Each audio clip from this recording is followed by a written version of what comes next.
आणि सकाळी आम्ही माझं तरी म्हणणं आहे मी माझी होती ती गेली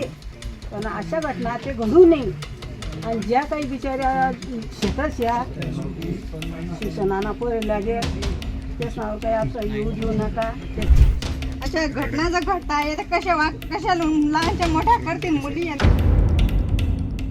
कसं काय राहतील कसं सुरक्षित कसं काय राहतील हे समजायला पाहिजे ना 12 महिने 6 महिने पण 3 वर्ष जर होऊन गेले तरी न्याय मिळत नाही सरकार काय करत आहे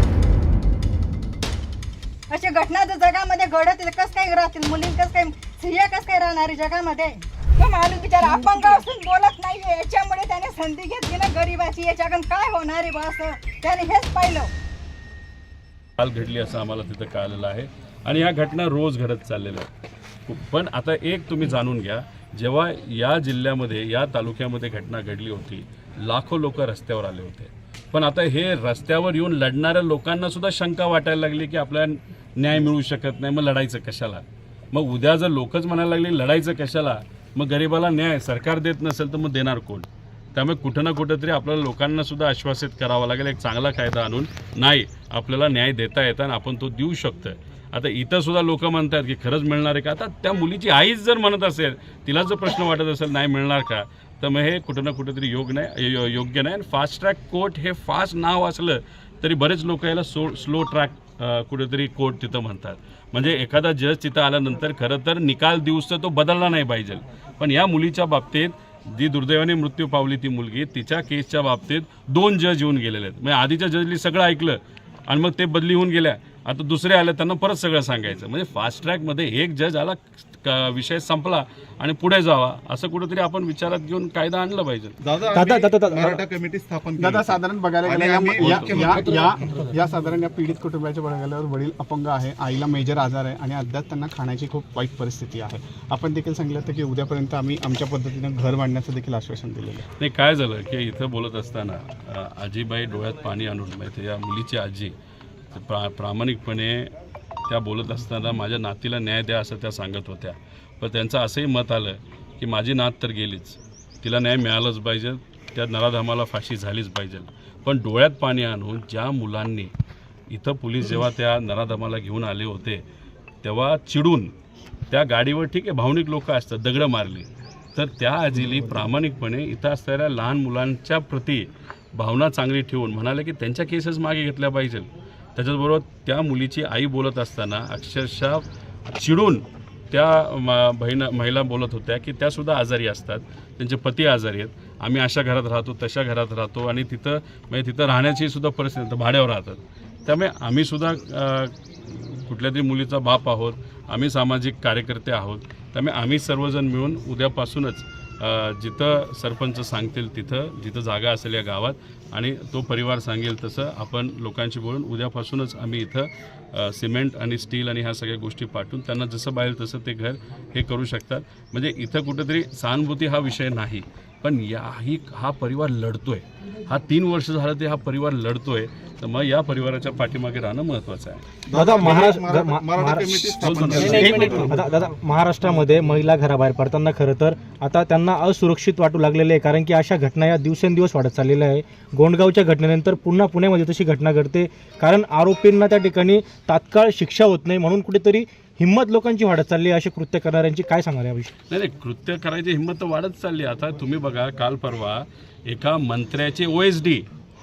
त्या OSDने स्वतःच्या पत्नीला बॅटली मारलं अहंकार बघा किती आहे त्या बिचारी ती महिला सांगतेय की मुंबईला गेल्यानंतर परिवाराकडे कुठेतरी त्या माणसाने दुर्लक्ष हा व्यक्तिगत विषय असला तर बॅटली तुम्ही मारता म्हणजे आता मंत्र्याच्याच OSDला असं वाटायला लागलं आहे की या शासनामध्ये या सरकारमध्ये महिलांचा अनादर केला तरी चालतो बायकोला मारलं तरी चालतं नाही तर अशा घटना घडल्या तरी चालतं नाही तर अशा घटना घडल्यानंतर त्यावर राजकारण केलं तरी चालतं ही जी प्रवृत्ती आणि वृत्ती आहे ना ती अतिशय चुकीची आहे आता बघा तुम्ही मे महिन्यामध्ये म्हणजे फक्त या महिन्यामध्ये पालघरला घटना घडली पुण्यामध्ये घडली चाकणमध्ये म्हणजे दुसरी घटना गेल्या महिन्यात मे महिन्यामध्ये चाकणला घडली, एप्रिलमध्ये गोंदियामध्ये घडली, एप्रिलमध्ये बीडमध्ये घडली, बारामतीमध्ये घडली, मार्चमध्ये पुण्यात घडली, जानेवारी बदलापूरमध्ये दुसरी घटना घडली, त्यानंतर डिसेंबरमध्ये मावळमध्ये घडली, त्याच्यामध्ये मुलीला मारण्यात आलं होतं, ऑक्टोबरमध्ये साताऱ्यात घडली. म्हणजे ह्या घटना कुठं थांबतच नाहीत. अरे भीती वाटली पाहिजे ना पोलिसांची, आणि पोलिसांना अतिरिक्त जे काम दिलं जातं ते तरी कुठंतरी तुम्ही कमी करा. बाकी इतर राजकीय कामं, त्यामुळे ह्या सगळ्या गोष्टीकडे लक्ष दिलं गेलं पाहिजे. त्यामुळे सरकारला विनंती करतो, या केसमध्ये आम्ही ज्या ठिकाणी आलेलो आहे या केसमध्ये आपल्या वकिलांना सांगून थोडंसं जलद गतीने इथं स्पीडअप करता येईल का हे तुम्ही बघा. पोलीसचं सहकार्य करतीलच असा मला विश्वास आहे. पोलिसांशी सुद्धा आम्ही बोलून एकतर या मुलीला न्याय द्यावं याच्यासाठी जे काय तुम्हाला करता ते करा, आणि त्या 8 मुलांवर जी काय उगाचच कारवाई झाली आहे ती त्या ठिकाणी संपवण्यात येईल. दादा, तुम्ही आता 2 मिनिटांपूर्वी गुन्हा झालेला पाडा पडलेला आहे. या ठिकाणी राज्यामध्ये अनेक घटना घडलेल्या आहेत. तुम्ही देखील अनेक पोलीस स्टेशनमध्ये न्यायासाठी आंदोलन केलेले आहेत. त्याच्यानंतर अजितदादांची पण केस तुम्ही समोर आणण्याचा प्रयत्न करतायत, पण तरी गुन्हा दाखल झालेला नाही. कुठेतरी कायदा सुव्यवस्था कुठेतरी कमी पडतात विभाग आणि कुठेतरी सिस्टमच कमी पडते.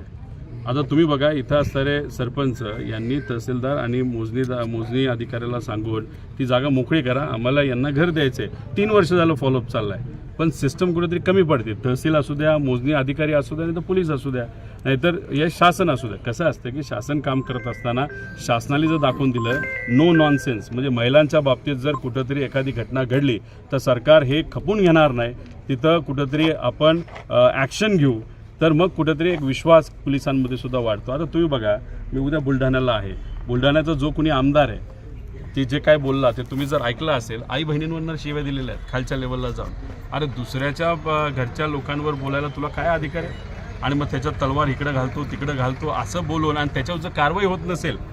तर मग मेसेज काय देत आहे की मेसेज असा दिला जातो की कसंही बोला महिलांबद्दल, हे सरकार तुमच्या पाठीशी आहे. आता तो भोंदू बाबा कोण भागेश्वर महाराजांबद्दल बोललाच, तुकोबारायांबद्दल बोललाच, पण तिथं बोलत असताना काय सांगितलं तर सगळ्यांनी 4-4 पोरं काढली पाहिजे. मग महिलांनी एवढंच करायचं का? तर हे जे काही संदेश आता दिले जातात ना, याच्यामुळे महिलांप्रती काही ठराविक विकृत जे विचार करणारे लोक आहेत यांचं धाडस जरा जास्तच वाढतं आहे असं मला वाटतं. त्यामुळे सरकारने याच्यावर योग्य कायदा आणून योग्य, आणि अशा केसेस झाल्या तर योग्य कारवाई करून हे विषय मार्गी लावले पाहिजे.